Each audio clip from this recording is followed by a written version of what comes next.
कि तनी जाए से पहले खा लो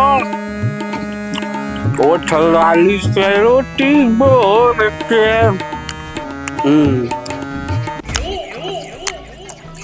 कुछ बात बा भैया, रोटी चीनी अचार का मजा कुछ अलग बा।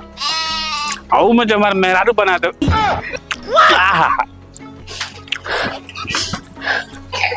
जाता रो परदेश वाला बना।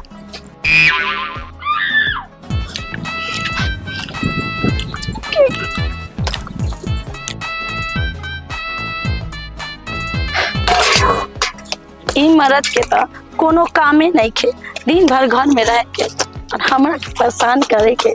चंपा, ए चंपा, ए चंपा,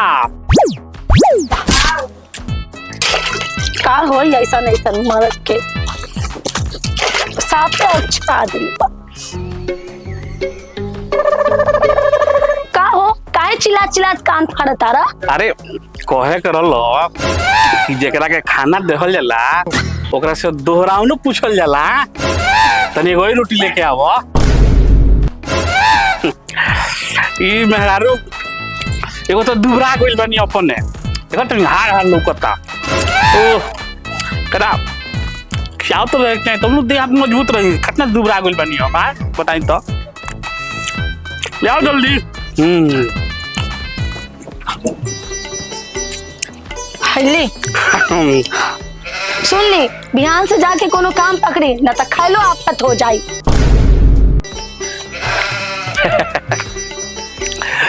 तारा रहते हुए हमारा काम दिक्कत बा। शर्म नहीं खे आवत? घरों में काम करी बाहरों काम करी तो का हो गइल? अरे सारा मर्द अपना मेहर को कमा के खिएबे करला, आइगो तू हमरा के बना के खिया देबू त का हो जाई? बादल फट जाई या कि जमीन फट जाई? ठीक बा, जाता नियम नहीं है, देखा तानी बिहान से रवा के खिलावता। नहीं हो जा का जा नहीं यार।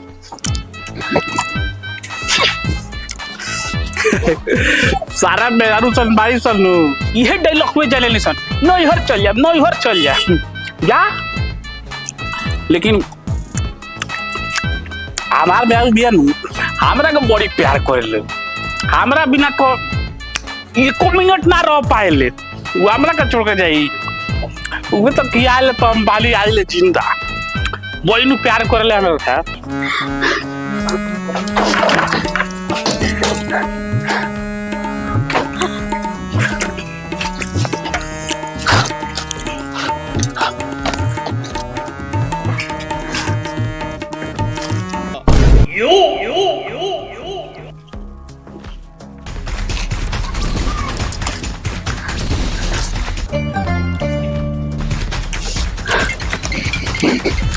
अरे जा जा जिलेम तारा बिनु है बड़का ओइलिया,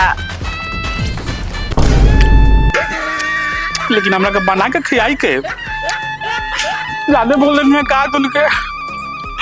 ए चंपा तू चल गइल, बतइबो ना कइलवा कि रोटी बाकी ना औरी भूखे लागल बारी। आई दादा जा ये बरा से के बना के खियाइयो दादा, बुया ता गलत डिसीजन हो गइल। ए मेरा रूप आ गइल बार।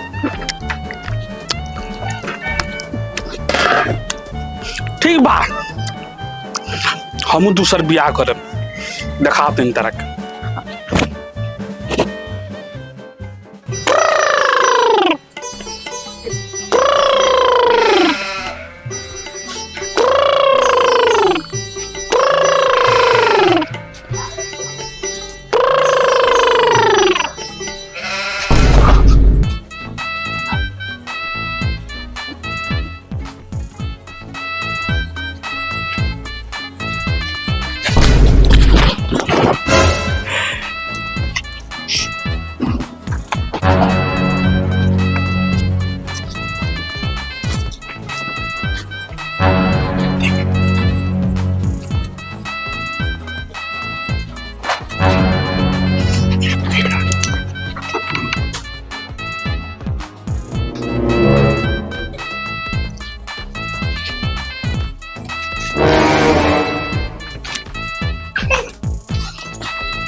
खेत नहीं खे मैं लौकत नहीं खेत हाथ पकड़ के रख ले सूर रहता ते पकड़वा देली मालिक द्वार के बाहर से तुम्हें पकड़ ली तो काट दी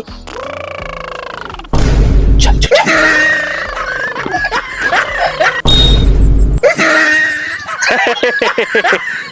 अरे आई आई हम तो रोड़ी इंतजार करत रहनी हो कहाँ इतना देर लगा देनी रोगा अरे बा कुबा जागल बा रे बुढ़वा जागल बा तो बा अरे ओने केने है ने आई है ने बुलाओ तो बुआ थी एकरा के अपने घर समझी तो बस भाइयों अरे बड़ा मोट बा वहाँ थी ए भैया अरे लाजात का है बहन लोग महाराज एकरा के अपने घर समझ लो अरे वाह सच में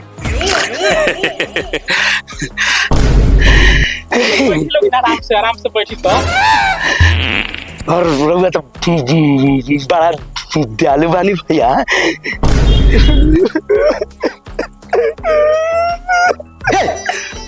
तू क्या रोत रही रे हमेशा रोते नहीं कि जिंदगी में पहला बार केहू चोर के इतना रिस्पेक्ट दिला अभी चोराव का मौका बा जितना लूटे के बा लूट ले हैं रोक के समय बर्बाद मत कर अच्छा क्या तो हमने के कुछ सामान ले ली सर हाँ हाँ कुछ का लाजाई न जितना मन करे उठा ली धन्यवाद भैया ठीक है भैया चल चल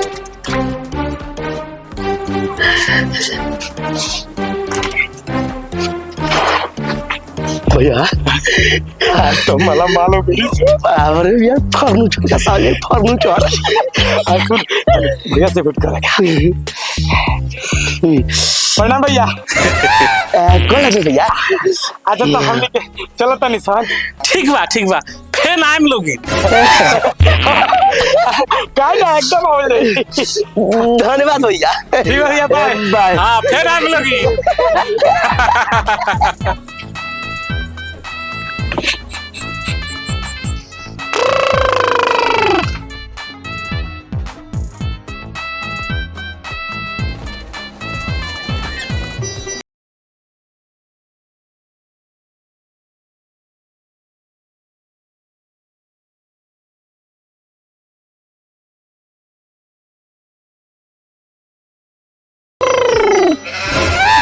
बा हिनकरा के देखा हम खिसिया के गई नहीं तक कोनो फर्क नहीं खे इनका पे दिन चढ़े वाला बा आई बेर तक सुतल बाड़े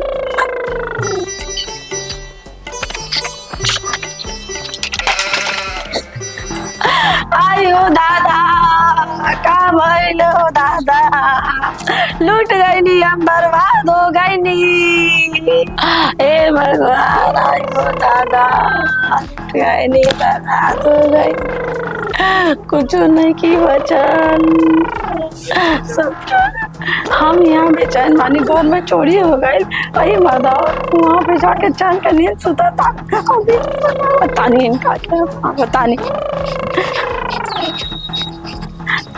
ए सुनी ना ए उठी ना आजा भूकंप आ गई जा भूकंप आ गई घर में सब चोरी हो गई सब तू घोड़ा बेच के तो सुता तारे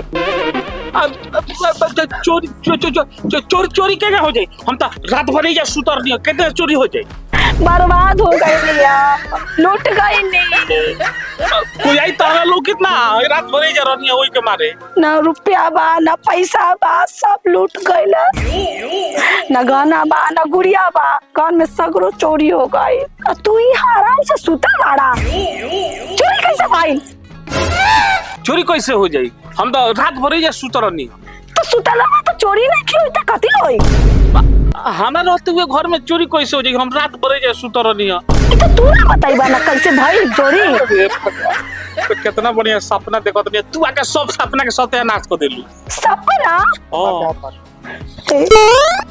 अब अपना सपना के चक्कर में कौन काम कैला हो दादा। दरअसल का है नु हम तो सपना इतना बढ़िया देखत रहनी जैसे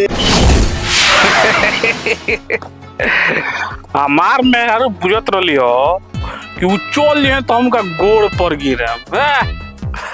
अब देखाए अब तक करम दूसर बियाह आ उनका के उनकर देखाए भैया उनकर औकात।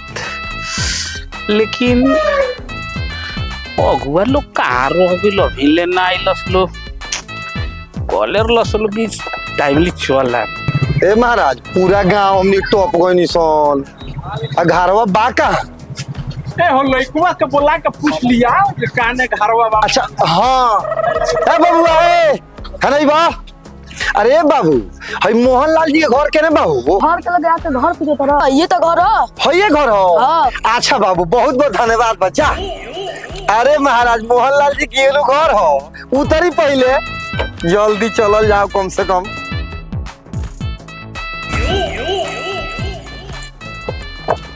चली कम से कम पहुंच तो गई हमनी के। अरे आ गई नहीं लोगी जी जी जी रोल उनके तो इंतजार हम करत रहनी है जी। अरे रउआ गांव के रास्ता इतना खराब बोई में तो टाइम लग गई हो।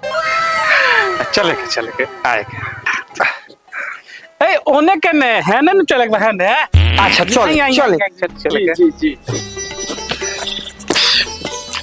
बैठी जी जी अरे लजैला के कोनो जरूरी नहीं है एकरा के अपने घर समझी। हाँ तो शादी हो गईला के बाद अपने घर बाजी वही सब कोनी आराम से बैठे के बाकी सब ठीक बुझाता कोनो दिक्कत नहीं है।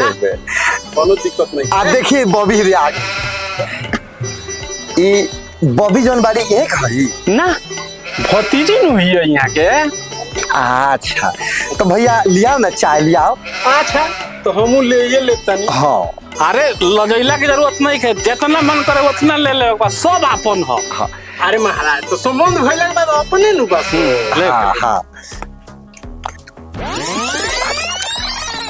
चाय में तो गजब के मिठास बा लागत तो इसने रिश्तों में मिठास रहे। अच्छा तो आदेश दिया तो हमनी के चलती सो अब बाकी जौन बा नु परिवार में राय क के बता देहल जाई। हाँ ठीक बा। अब फॉर्मेलिटीए नु रह गइल बा संबंध तो बढ़िया से पसंद होइए गइल बा। हाँ ठीक बा फिर आए हम लोगिन। चलो बताइबा कुछो। अब कहते हुई सही में सब चोरी हो गइल बा। तो सुतल हवा घोड़ा बेच के तो चोरी कैसे ना। सुना ना का सुनी तोहर बतावा। तू गइलू तो काले के खोइले में वो आधा पेट ले कुछ नहीं के मिलता कुछ बनाओ ना कोई भूख लागल। हां खाए के अरे आई हम तो लौरी इंतजार करत रहनी हो। अरे आ गई नहीं लोगी जी जी जी रोल उनके तो इंतजार हम करत रहनी हो। अरे ओने केने है ने आई है ने ए ओने केने है ने चले के है ने। अच्छा चल अरे लजात का है बहन लोग महाराज एकरा के अपने घर समझ लो एकरा के अपने घर समझी संभाल ले ली सब। हाँ कुछ का लजाई नत जितना मन करे उठा ली। अरे लजैला की जरूरत नहीं है जितना मन करे उतना ले ले सब अपन हो।